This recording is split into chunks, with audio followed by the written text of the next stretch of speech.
If you thought we were going an entire week without talking to Dr. Ursini and having a little educational episode, you thought wrong. So today is episode 4 about laminitis. This will be the final episode of what we are now calling the Vol Vet Review. So Dr. Ursini is going to wrap up the laminitis series. They're going to do a little bit of a Q&A, and she brought on the University of Tennessee farrier who actually worked on Seven so much while he had his stay there. So I'm going to give it over to them. Hi again, I'm Dr. Tina Ursini from the University of Tennessee, College of Vet Med. Two exciting things to announce today. We finally came up with a name for this series, so we're going to call it the Vol Vet Review. So welcome to that. Today we're going to talk about the Q&As that we've gotten from the laminitis series that we've posted so far.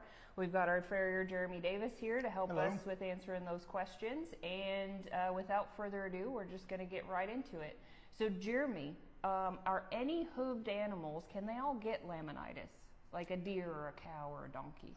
Yes, so all hooved animals can get laminitis. However, deer, cattle, most of your cloven-footed animals, it's much less common in those.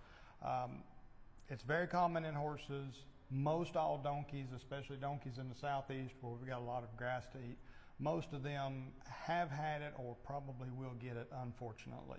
Yeah, the great part about donkeys is they actually tolerate it okay because they're a little bit smaller creatures.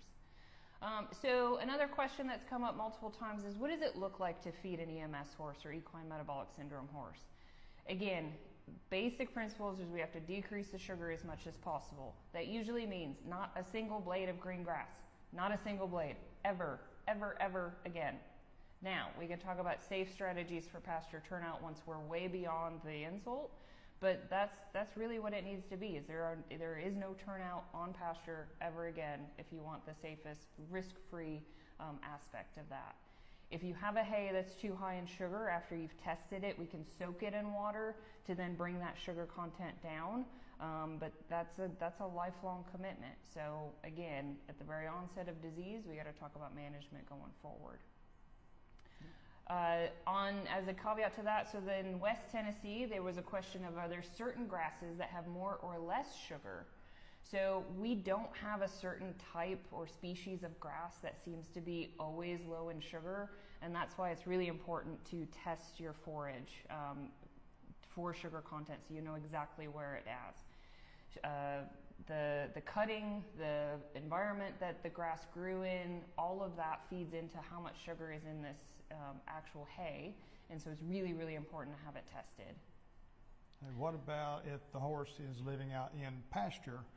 Are there certain times of day or certain lengths of grass we need to be more aware of? Yeah, so it's that really rapid growth grass that we need to be careful of, and for sure, you know, there are safer times when the sugar level in the grass dips. So usually that dusk till dawn is what we kind of tell people is mostly safe. Really stay out of when the sun is high and we have a lot of rapid growth and a lot of photosynthesis going on. The sugar content is going to be way up in the grass leaf. So it's never ever absolutely safe, but that is safer. Now, ideally, again, those horses would be on a dry lot. So that was another question that we had, is if you don't have a dry lot, is muzzling an option?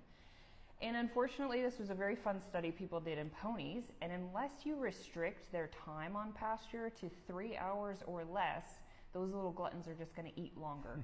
So unfortunately, just putting a muzzle on and keeping them turned out 24/7, they just spend less time resting and more time eating. How often, Jeremy, if we have a horse that is in the recovery stage or we're working through the acute into the recovery stage, how often do you want to see those horses as a farrier aspect? So on a laminitic horse, I want to see the farrier at least every 4 weeks.